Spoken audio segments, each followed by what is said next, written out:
Welcome back, Collar Table Heroes, to another Galaxy of Heroes video. I am your boy Scribble, and today is Friday, and you know what Friday and Monday means? That is right, it is the day of the week that I go bald, so you don't have to. Let's get down and do some galactically challenged business.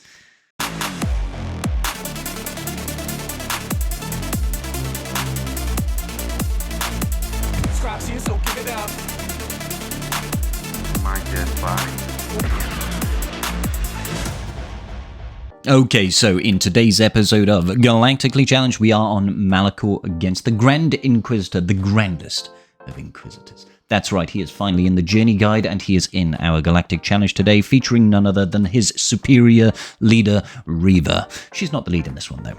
Let's look at global feats. We've got the Drain Essence global feat here.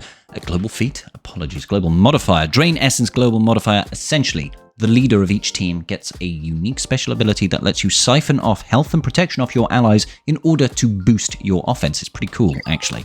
Our modifier is a couple of surprises left. This boosts our rebels to make them deal more damage, to give them extra health steal, to mean they can't be countered. It's pretty good, not playing massively into that.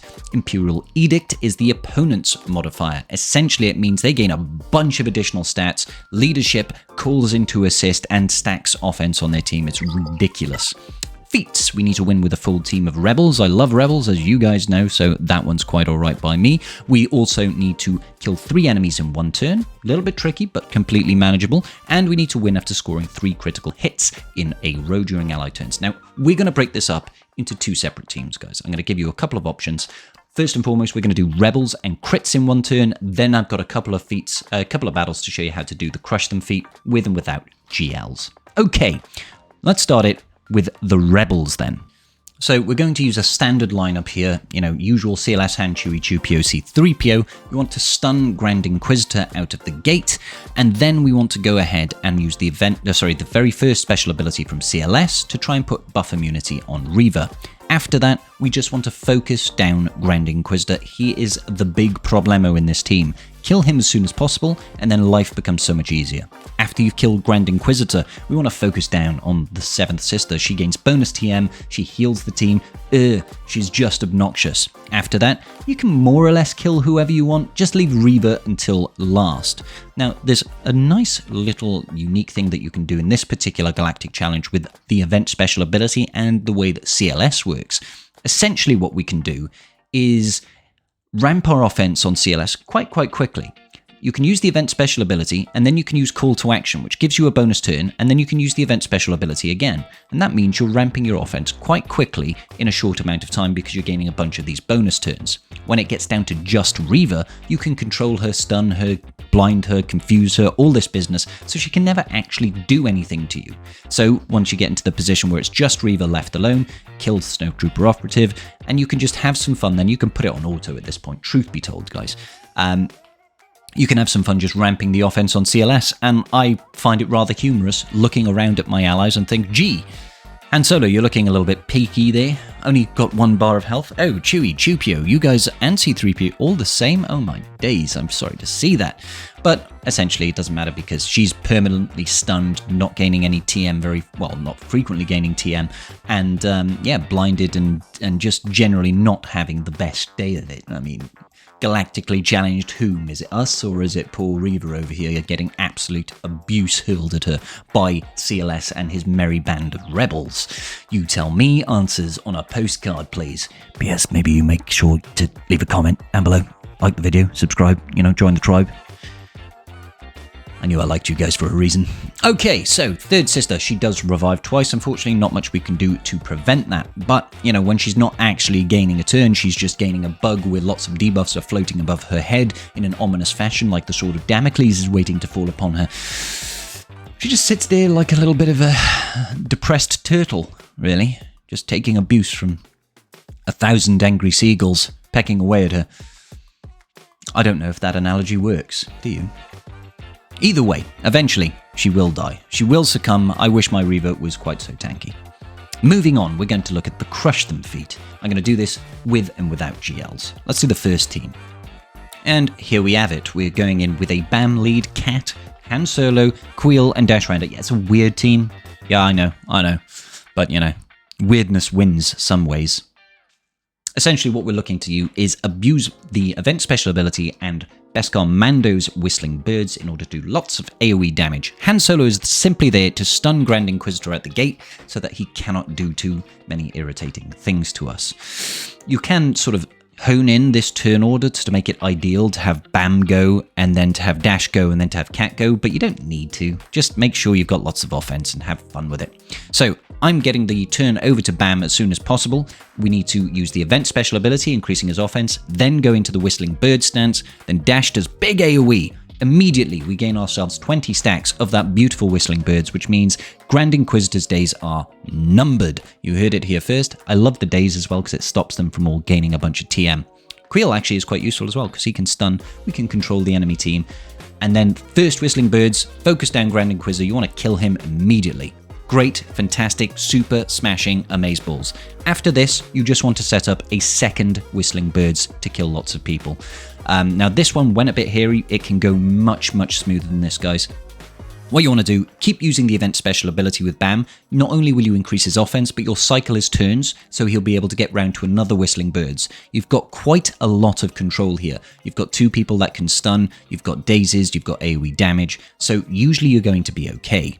We're trying to get round to that second turn with Beskar Mando over here to try and get him another Whistling Birds. Always increase his offense. Whistling Bird stance. We've got I Have Spoken as well. Perfect. Passing the passing the turn over to our boy Dash Rendar over here, and we absolutely mollywopped Fifth Brother out of the office. So I chose to kill Reaver there because I didn't want to accidentally kill Seventh Sister. We send out the Whistling Birds, but it's not enough damage. As you can see, I'm like, oh gosh, this is not looking too pretty. Don't worry, it's absolutely fine. Reaver does have those 2 revives. If you kill Reaver with the Whistling Birds, she will not revive. So we can always time this out quite well.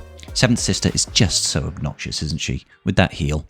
So every time, use the event special ability. We can use the second special ability in order to keep our key players alive, to make sure that they're nice and healthy. You can use the Leap from Cat, killing Reaver once. Beautiful. Not necessary though, not necessary. Okay, so because we've used the event special ability quite a few times, we've actually ramped Bam's offense quite a bit, and that means, you know, we're going to be dealing a lot of damage when it comes to the Whistling Birds. So I'm just looking for my final hurrah here, trying to build up as many stacks of Whistling Birds as I can. I didn't use the event special, the second special from Dash there because I was a little concerned that we'd do too much AoE damage and kill someone. We've only got 3 people left on the field right now. Alright, so 16 stacks, and then we get a dodge. I'm like, ugh. But final Whistling Birds. Let's see. Everybody dies. Oh, I was really hoping to get that last little bit of...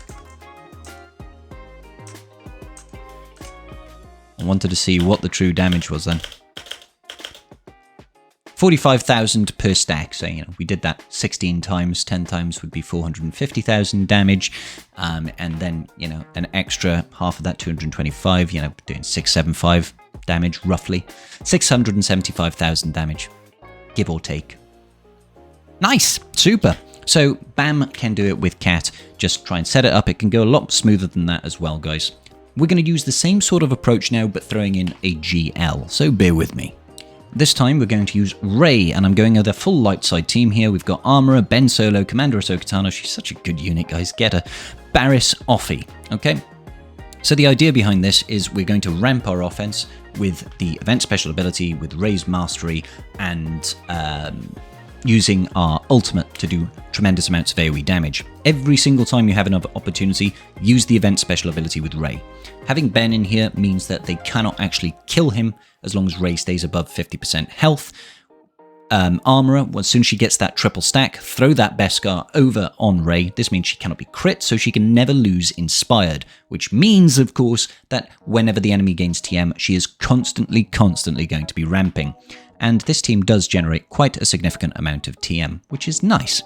So, in an ideal world, you want to try and keep your Cat alive, because Cat is obviously passing a large amount of not only health, but also offense to our Rey. You don't have to worry about Ben, because Ben will stay alive provided your Rey is nice and healthy, and even Xaereth can actually die.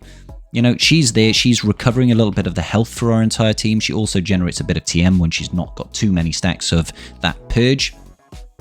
And that's just it, guys. Every single time you get the chance with Rey, use the event special ability. We're going into our first ult here. The first ult might look a little bit lackluster because it doesn't really do a whole lot, but that's mostly because the Grand Inquisitor hasn't used too many stacks of the event special ability himself, and it's still early days in the game. So, here comes the first ult. We don't do crazy amounts of damage, and even 5th Brother has got damage immunity. So we end up killing Reaver once, and we end up killing 8th Brother. Then we lose our Barriss Offee. It's not the end of the world, guys. Honestly, don't worry about it. They tend to focus the person with the lowest amount of health, so Ben Solo over there is going to tank quite a bit of the damage, because they're like, oh look, he's nearly dead. Joke's on you, Ben Solo will never die, except for in the films. Hashtag spoilers. So we do lose our cat, but at this point, we've actually gained a significant amount of offense. Just keep on ramping that offense. Whirlwinding third sister right now. Reaver goes, she will not revive, because if you kill someone with a whirlwind, they don't come back. No siree. So they keep on mindlessly trying to attack Ben. They're like, kill Ben Solo, but Captain, that doesn't work. Do it anyway. We use our event special ability, go back into our ultimate stance, and yes, they continue to attack Ben like silly little sausages. This ult, however, sees them all off. Good night, Irene. I think we did about 400,000 damage to everybody there. Nice. And that's going to be it, guys. That does give us every single feat with a couple of teams. Nothing too tricky, nothing too difficult. Certainly not for your big brain boy scribbly bibbly gaming. Oh my days. Were you galactically challenged this day, guys? Let me know in the comment section down below. What team did you use? Do you like the teams that I suggested? Did you like this video? If not, you can't come back. I refuse. Subscribe while you're down there. Peace out. Big love. And may the Force be with you.